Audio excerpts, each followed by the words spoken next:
Oh, there he was too. Got him on the second one. Oh gosh. Oh my God. So for those of you guys that know me, you know how much I love to be at the ramp first thing in the morning, but that just did not happen because it's Sunday. I had church today. So we are about 10 minutes away from the boat ramp. We have the boat hooked up now. We are ready to rock. And if I could pick two ways to get a bite fishing, it would be with a topwater and with some sort of flipping bait. And that's exactly what we're gonna do today. We have both of those tied on. We have a little bit of cloud cover rolling in with some sprinkles starting to hit the windshield, so it should only make the bite better. So stay tuned, we're gonna be right there. So as it always does, we are encountering a bunch of rain right when we get out here. Check it out, you can literally see the line of where we're gonna be. Like, we're in this little gap right here now. But for the first time, that means I'm not gonna sweat today, which is gonna be absolutely beautiful. But we just put in, you can see my tracks of where I've been running. We got the rods all laid out on the deck. We are nice and cool. This rain is only supposed to be like a short shower, so I'm really not that overall concerned with it. But we're gonna drive up here. I got a creek up here I wanna check out real quick, and we're gonna see if we can't start smoking some big redfish. So let's go after them. All right, so this is the setup right here.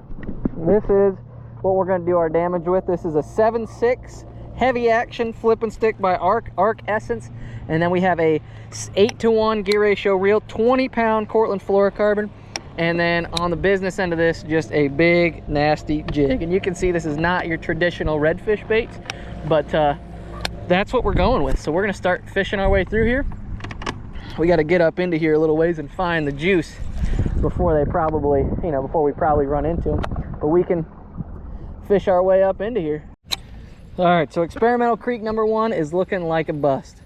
No big bites, no bites really at all other than one little one, and it rained the entire time. So I guess we're gonna have to go back to the drawing board. If you ever wonder what a mega school of gar looks like on the bottom on 360, that is it, and that's what it looks like on forward facing sonar. All of these little blips just stacked on the bottom. If there wasn't as much current, they'd probably be suspended, but because there's a ton of current, they're all just chilling right on the bottom. So that's what they look like. So I moved up through a lot of stretches of this vertical banks that I was trying to fish, where I was hopefully going to catch them with a big jig, but with the tide being high that we ran into, they just flat out weren't there. So after fishing for a couple hours, or probably an hour of doing that on a stretch that I knew had fish, I realized quickly that it just wasn't going to happen. And so I ended up picking up a chatterbait, which also is not a bait that you're really supposed to catch redfish on around these parts, and just started covering water right as this big storm was pushing through. And so now we're going to cut to where I literally pick it up, and I swear it's like my second cast that it starts to show me that I needed to cover water to catch some more of these fish. I messed up.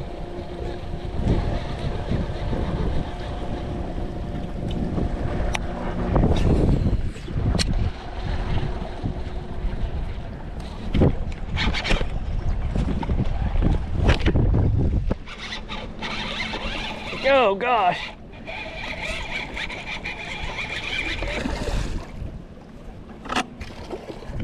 Oh gosh. Oh my God. Bro, slacklined.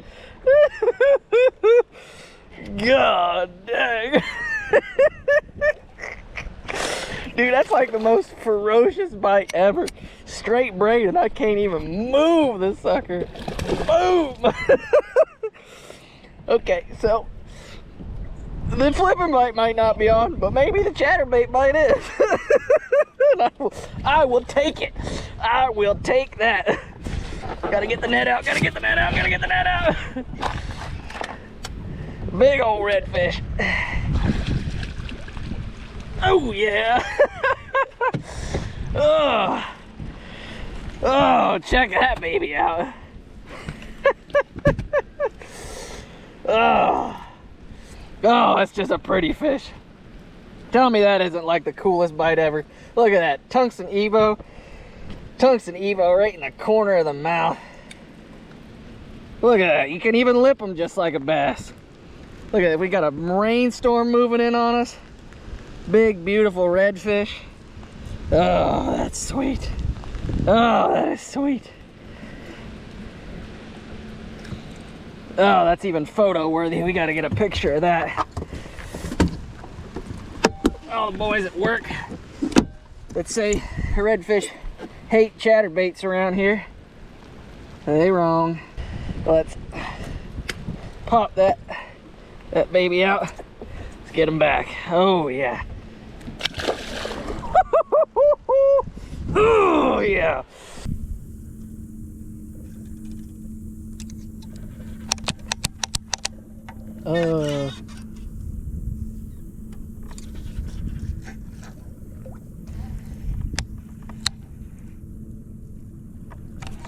Ooh.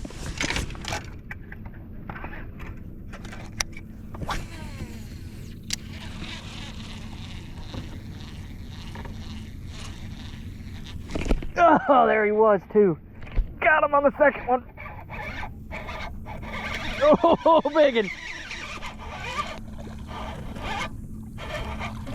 Is that a striper? What in the world is this? Oh my gosh, it's a dang striper.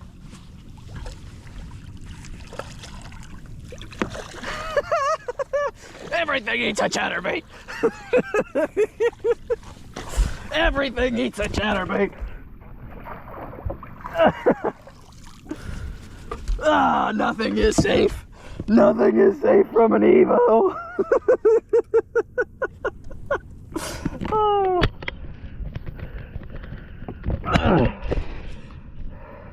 Nothing is safe from a chatterbait. Ugh.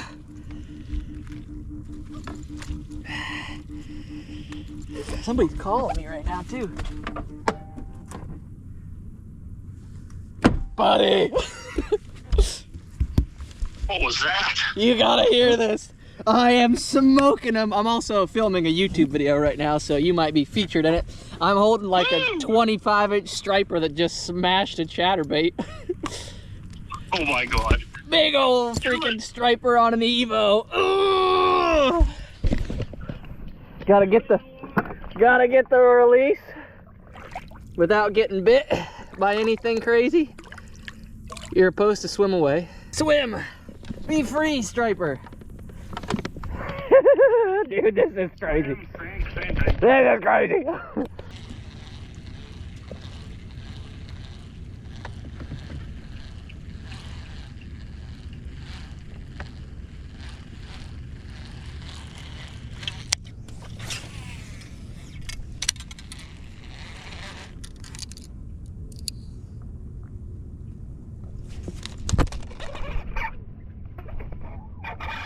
There's a giant. Dude, that fish ate it when I dropped my rod. Freaking giant, dude. Freaking giant, dude. Oh my gosh, look at that. Dude, I dropped my rod to fix a guide. One of my guides literally popped out and this freaking Magnum just clobbered it. Oh my gosh, dude, look at that. Pull and drag, big old redfish, dude. Oh my gosh. Literally, I set my rod down, like picked it up and set it down, and dude, he freaking just, I felt it go thunk. Holy crap, dude. Look at that, dude. The chatterbait is gone, dude. You can't even see the blade. Holy smokes, come here. Oh yeah, look at that. Oh my gosh, dude, another big fat redfish.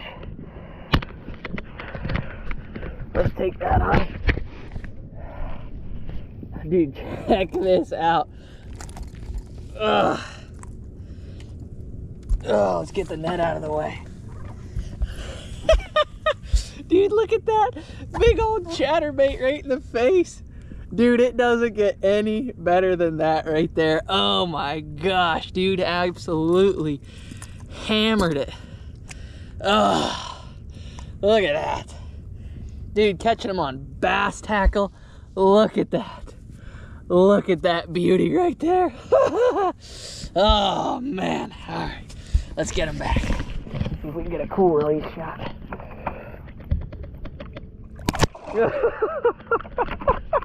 Dude, that was wicked. I literally casted it up there. My guide popped out. Like, one of my guides literally popped out. So I set the rod between my legs and I reach up, put the guide back, and I feel my rod go toom. And I was like, oh crap. And I reeled down and hammered him, dude. Oh my gosh, that was awesome. So as always, guys, everything that you see in this video will be linked down below, so that way you guys can get the exact setups that I'm using. But what we're gonna do now is break down the exact gear that I threw, so that way if you guys wanna go out and catch some fish, you can see the exact setup that I had. And so first things first, the reel, I like a 7-to-1 when it comes to throwing that chatterbait. It's just my favorite all-around go-to reel. It's not too slow that I can't catch up to those fish, and it's not too fast that I overwork the bait. Paired with that, I had 30-pound Cortland Master Braid as my main line because it lets me cast further, cuts through vegetation better, and I get a direct line to those fish because when it gets bogged up, I like to be able to rip it free, and that braid having no stretch in the teeth on there, you know, because it's braided, cuts through that vegetation better. That had, I want to say it was like a 15 to 20 pound fluorocarbon leader on there. I don't exactly remember. And on the business end of that, I had one laying right here. I had a Z-Man Tungsten Evo. This is one of the new lineups. This was just the chatterbait I happened to be throwing. That tungsten gets down quicker because it's a denser metal, and so it sinks faster, and I get a little bit more of a reaction on the fall, and so it also runs a little bit deeper while I'm fishing it. That way I can crawl it along the bottom a little bit better. And then that tungsten just makes a little bit of a different sound. And on the back of that, I actually had a Z-Man Diesel Minnow. And what I do with the Diesel Minnow is a little bit different than what most people do. When you think about putting a trailer on there as far as a swim bait, you think about rigging it with the paddle tail upright, right? Like how it normally looks. Well, on the back of a chatterbait, I actually flip it upside down, because what that does is when you run that, if the blade's in the front, you can see if my hand's up here, there's no water coming this way, right? If the blade's up here, there's no water. So if you have your swim bait rigged up normal, that tail doesn't get consistent action. So if I rig it upside down, it actually catches the water across the bottom and gives that tail a big swinging action, and that helps that chatterbait. So even though I was throwing a 1/2 ounce, I could crawl it up shallow because that tail was just sweeping. And so it allowed me to fish that bait slower in key areas and get more thump because those fish were up in that grass and I was trying to call them out. And as far as the rod, if you guys have seen this channel before, if you guys like my channel, you have seen an Ark Invoker Tour 7.4 medium heavy regular action rod. And for 15% off, you can use code JDEETS. What is it, JDEETS or JDEETS Fishing? I'll have it linked right here as far as what code to use, but you'll get 15% off when you use that code at checkout, so be sure to check that out. But it is honestly my favorite chatterbait rod. It is the perfect blend of heavy and regular action, and when I say regular, I mean like moderate bend. And so guys, if you're looking for an overall chatterbait rod that you will get blown away, you just watch me catch almost 30-inch redfish on it. It ain't gonna break, especially if you're bass fishing. It is perfect for throwing spinnerbaits, chatterbaits, like top waters. It is my favorite rod, hands down. Like, I'll even throw a jig on that baby sometimes, but it is just soft enough that those fish still get that bait and you can cushion it. Like, if I didn't break off 30-inch redfish on a dang chatterbait, largemouth are gonna be just fine.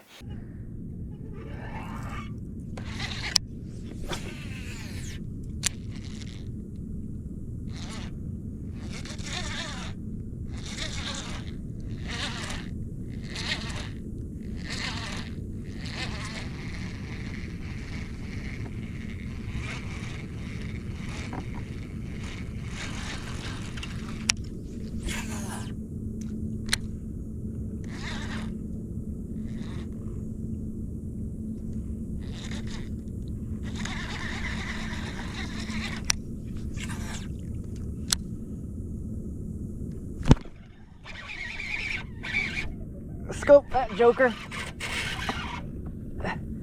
Oh, that's another good one.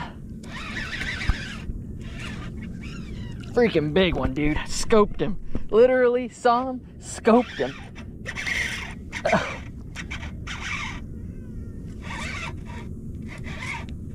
Oh, baby. Oh, yeah. Freaking big one, dude. Freaking big one. On the chatterbait. Scoping redfish on a dang chatterbait. Tell me that ain't a freaking deal, dude. Oh my gosh, listen to that Cortland master braid just squealing, dude.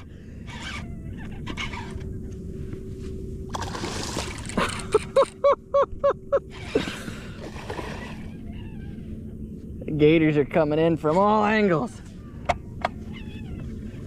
Oh, we gotta get the net.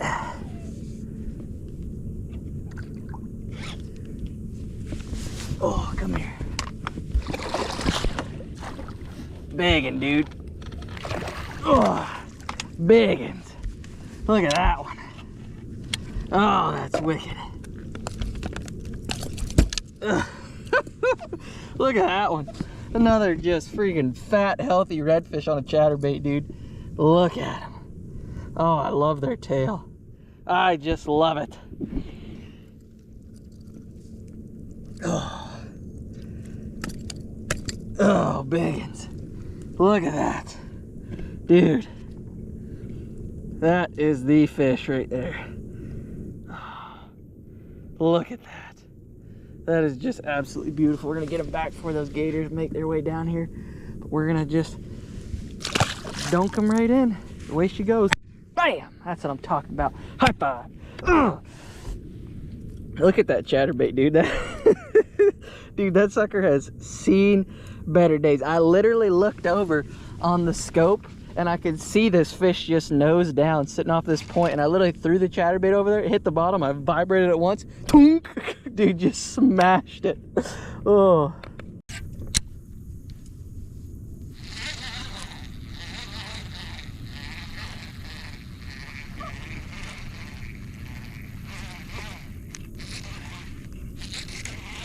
That's a little bit bigger wake.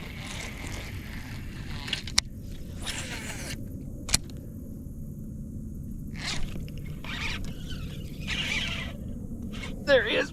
That's a giant. Oh, that's a giant. Oh, giant. Oh, freaking giant one. Oh, we're gonna have to chase him.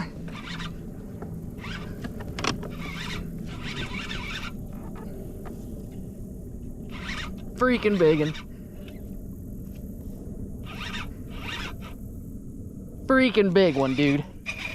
Freaking big one.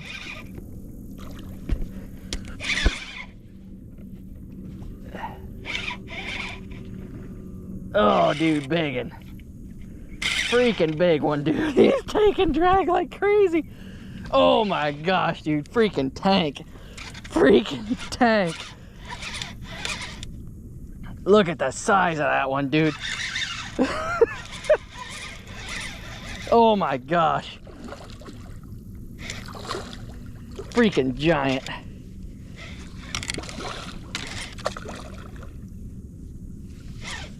Oh, freaking stud, dude. Gotta get the net. Oh, look at the size of that one. Oh my gosh, it's a big one. Oh, yes. Dude, look at this one. Freaking big one. Freaking slob. Oh, that's the biggest one of the day, dude. Look at the size of that one. Holy smokes, dude. Look at that. That is absolutely just gorgeous, dude. Big old chatterbait right in the side of the mouth. Big old dot. Look at the size of that tail, dude. That tail is huge. Oh, you can hear him drumming too. Holy crap, dude. Let's turn that camera around. Oh my gosh, dude. Look at this one. Freaking look at this one. Chatterbait right in the mouth. Dude, we're gonna have to tape that baby, because that's a big one. Oh yes. I got a tape right in here. I had to get a special ruler just for the salt. Dunk it. Let's see what she goes. Any guesses? 27. Nose touching. 27. Freaking big one, dude. Freaking big one. Oh my gosh, dude. Just a great, big, healthy, beautiful redfish. We're gonna have to snap some pics of that baby. Look at that. Oh, that is just absolutely fantastic. Oh, and I know what you're saying. Your carpet's probably dry. It's not. It's been pouring rain. Absolutely pouring rain. Let's let him go. Let's let him go. Try not to get attacked by anything as we let that big hunk of dude was ready to go. Oh, chatterbait fishing. Not even supposed to be a redfish bait. And dude, it's high tide. We're not even supposed to be catching them doing it. They're supposed to be up in the flats. And we're still jacking them on a dang 1/2 ounce tungsten Evo with a big old diesel swim bait on the back of it by Z-Man. Dude, that Ark Invoker Tour, it's a 7.4. It's my go-to chatterbait rod. Like, it is the rod I throw for chatterbaits. I put braid on it.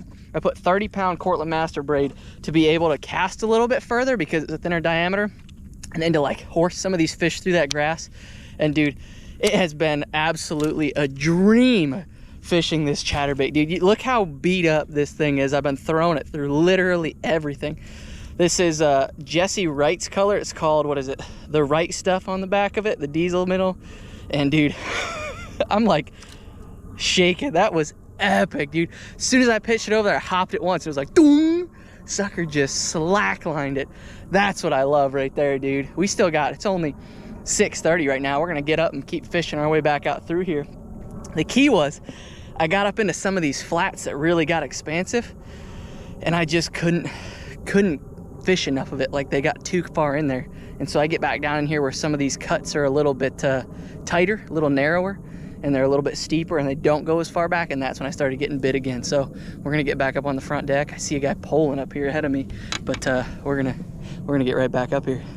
Alrighty guys, so now what we're gonna do is one of my favorite things in the video is we're gonna actually go through a short Bible study so that way we can break down the good word of the Lord.